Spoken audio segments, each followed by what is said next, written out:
we're going to be talking about labels. And enough of us buy foods that are packaged. I think very few people actually are able to do that. It's a really good tool to have to know exactly how to read labels. So if food products were honestly labeled, I absolutely adore this cartoon. They would be labeled colon cancer dogs. They would be labeled chemical helpers, for sure diabetes drink, ADHD flakes. This is really true. So we are going to take a deep dive into that today, which I'm very excited about. And again, reading labels can be tricky, it can be confusing, but really, really important. And again, I already brought up how sophisticated I feel like my clients are. And most of them stop at the nutrient labels, which is where most people stop at. And I'm going to show you right now why that is very confusing. To show you here in this nutrient label, comparing two different types of maple syrup, and then you can actually see what's inside and makes up these figures. So without further ado, we're going to look at this. So I put basically two nutrient labels, right? And those are what's on the nutrient labels is usually the serving size, the amount of calories that are in the serving size. And so that's really important to know what the serving size is. So we are comparing apples to apples. And the total amount of fats, proteins, the type of fats usually in there as well, total amount of carbohydrates, total amount of sugar, and then some other micronutrients are usually in there. And trans fat is usually listed on there. So we have got syrup A and we have got syrup B. And again, one is real maple syrup and one is a fake maple syrup. And if serving size is 4 tablespoons, which is a quarter cup, same thing. And the amount of calories in a quarter cup, or 4 tablespoons. And each one of these is 210. Okay, so the calories are the same. The amount of fat, 0, protein, 0, total carbohydrates, 152, 153. So negligible difference here. Fiber is not here. Sugar, we've got 54 and 52. Again, a negligible difference here. And I'm not putting the sodium, the potassium, or the calcium, and the iron. It doesn't really matter in this case. And it really wasn't significant anyway. But I want you to take a look at this. Can you tell just by looking at the nutrient label which one is real and which one is fake? So let's reveal. So the one on the left, okay, is the fake one. It's the Aunt Jemima. And let's look at the ingredients. And this shows us why a calorie is not a calorie. A carbohydrate is not a carbohydrate. Because of the ingredients in the Aunt Jemima, we have corn, fructose, corn syrup, water, cellulose gum, caramel color, salt, natural and artificial flavors, sodium benzoate, and sorbic acid as preservatives, sodium hexamine phosphate. And then in the real maple syrup, all we have is real maple syrup. So would you be able to tell which one if you just looked at the nutrient label? No, you would not be able to tell which one is better. And when you look at the ingredient label, you can tell which one you would like to have in your body, which one you would like to have to purchase. Okay. So here is just something I want to bring up here of how important it is, again, to read your ingredients. Always, always, always.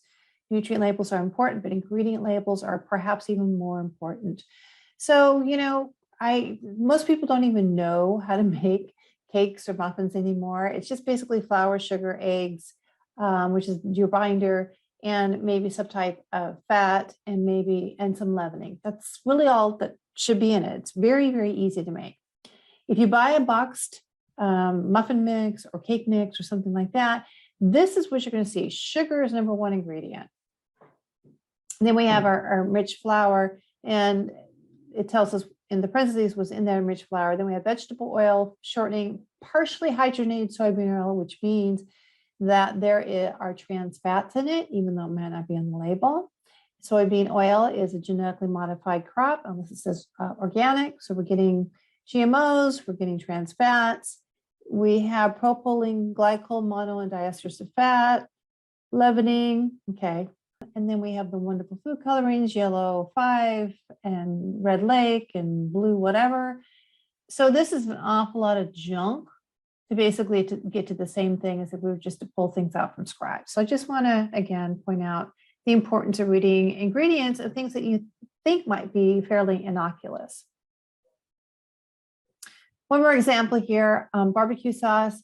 So on the right is the listing of what's in the bullseye. Okay, and again, if I was to take the nutrient labels, which would give us the calories and the amount of sugar and carbohydrates, it would be fairly close. But you can see again that the ingredients are very different. So on the right, we have the high fructose corn syrup. We do not want high fructose corn syrup because that goes immediately to our liver and it causes a fatty liver. And that again is a GMO crop. It's got tomatoes, molasses, modified food starch. It's got the potassium sorbate to preserve freshness.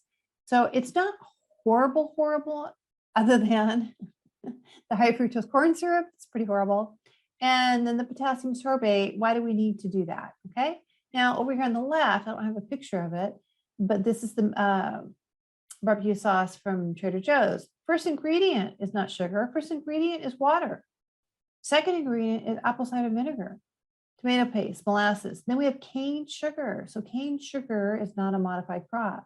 We have stone ground mustard, mustard seed. We have canola, or we have expeller pressed vegetable oil, which is not maybe the best thing, but at least it's expeller pressed, so it's cold pressed. It's not heated up, and that's where we have a lot of breakdown and can cause a lot of inflammation.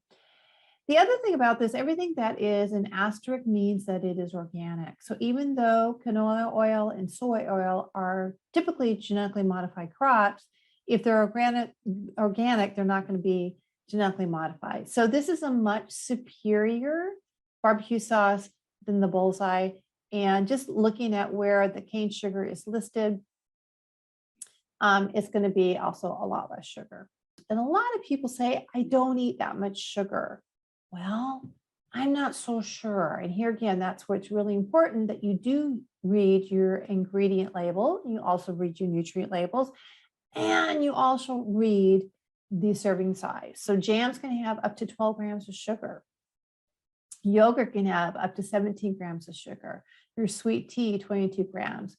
Your soup, oh my gosh, your soup and Prego spaghetti sauce can have 9 to 10 grams of sugar. And I can taste it. Peanut butter can have sugar in it.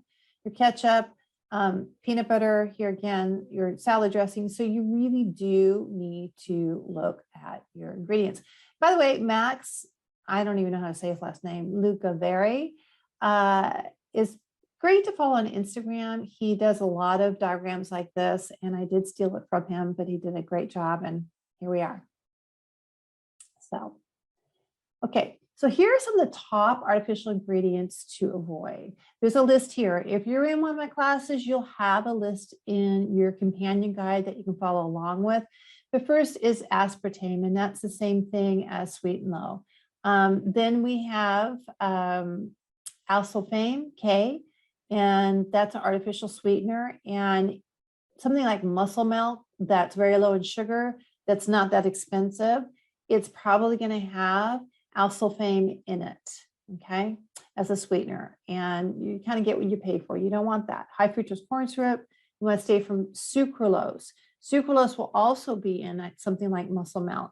And sucralose is different from sucrose, which is sugar. Sucralose is the same thing as Splenda. Then MSG, monosodium glutamate, the whole list here, partially hydrogenated oils are also considered trans fats. You can have that in your food and still have 0 on the nutrient label of trans fat, and it's all political. They just get to be underneath the radar here. Your food diets you want to avoid, especially young children. It seems to affect their nervous system. It can anyway. We have preservatives, BHA, BHT, preserves the fat. All these preservatives down here. Potassium bromate is a bread conditioner, so you'll find that in a lot of your breads.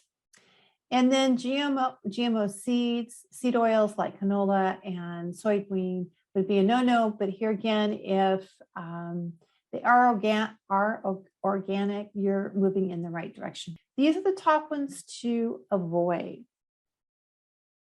I want to talk just a moment about GMO crops and why it's so important. So there's basically 6 GMO crops. You can add papaya to this. It's corn, beets, soy, alfalfa, canola oil, and cottonseed oil or cottonseed.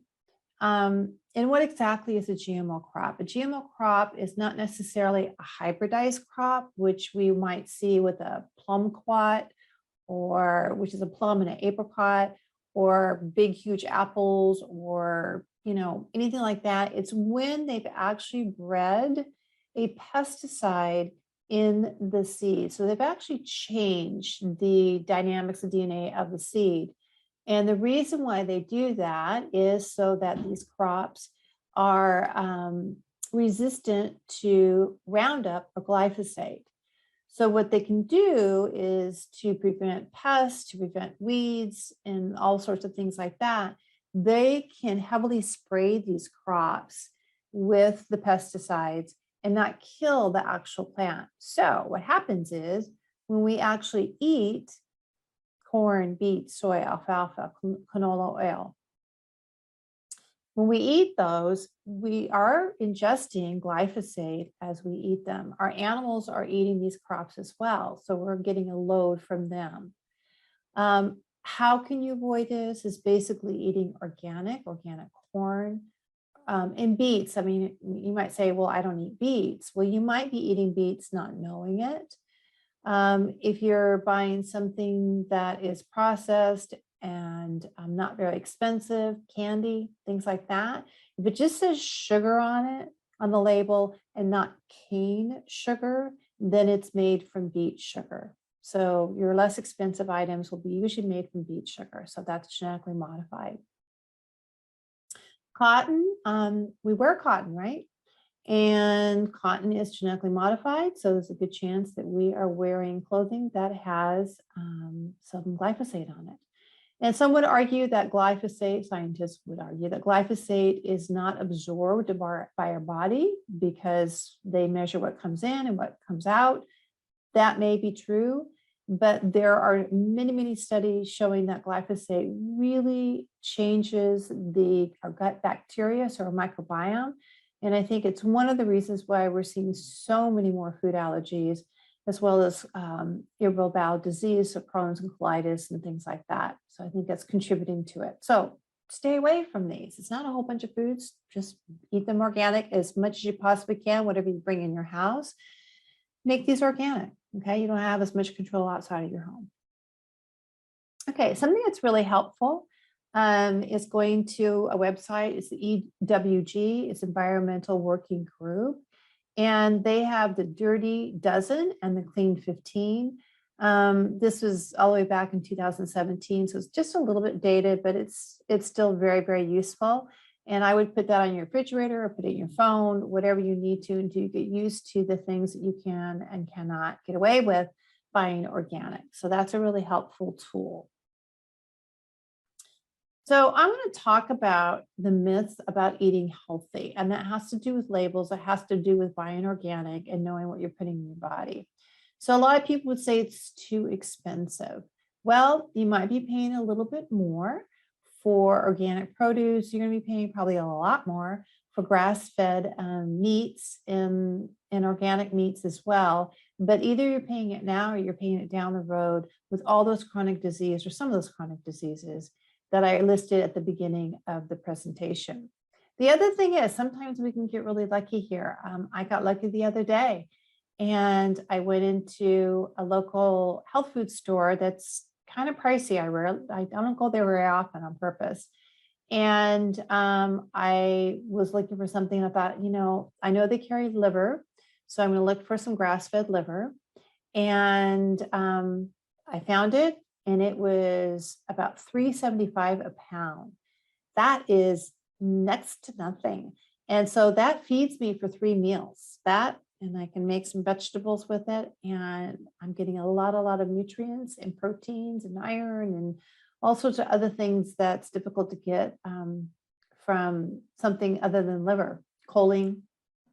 So it doesn't have to be. You just have to be a little bit more creative. And when you're spending a little bit more money in food, I know myself, I am watching my waist as well. It's boring. Oh my gosh. No, it's not boring to eat healthy. You just have to know how to do it and try different recipes. If you don't like to cook, then I would say maybe do a company that delivers food in a kit, so you get to used to how the ingredients are. Something like Sunbasket, who does organic and paleo. There's other companies out there. I don't know how to cook. Well, if you don't know how to cook, you're going to get a surface, or you're going to have to learn at least some of the basics, or befriend someone who's willing to teach you. Okay. I don't know where to get the ingredients. Well, there's lots of different places you can get the ingredients. You can use thrivemarket.com. You can, Sprouts is great. TJ's is great. To get grass-fed meats, there's Butcher Box. There's a couple other services out there. I don't have a store close that has good ingredients, with everything that's happened in the pandemic. That's no longer a viable reason. You got Sprouts, it'll deliver Instacart. You've got Thrive Market, you have all of that. It's gotten much, much easier to get really good quality food. I feel deprived. Oh my gosh. There's so many things you can do, and learning how to season your foods and using lots of butter, lots of good fats. You'll be really happy, I promise you. It's just learning how to do it. And again, your companion guide, if you're in one of my programs, will be really helpful in guiding you to that. Whole30 has a ton of videos on their website, which can be really helpful to you. I won't be able to eat out. Yes, you will be able to eat out. You just have to make different choices. And again, the companion guide, you'll be privy to those choices. So, I know this is about labels, but it definitely correlates and is easy to segue into eating healthy in general, because that's all part of that. So I'm just going to end you with this, again, a little cartoon. And on the left, we have smiling, happy people.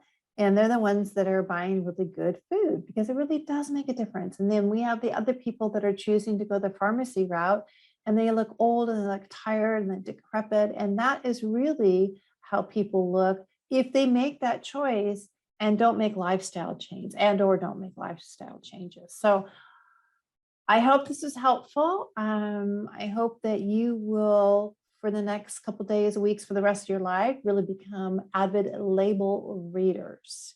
All righty. Thank you so much.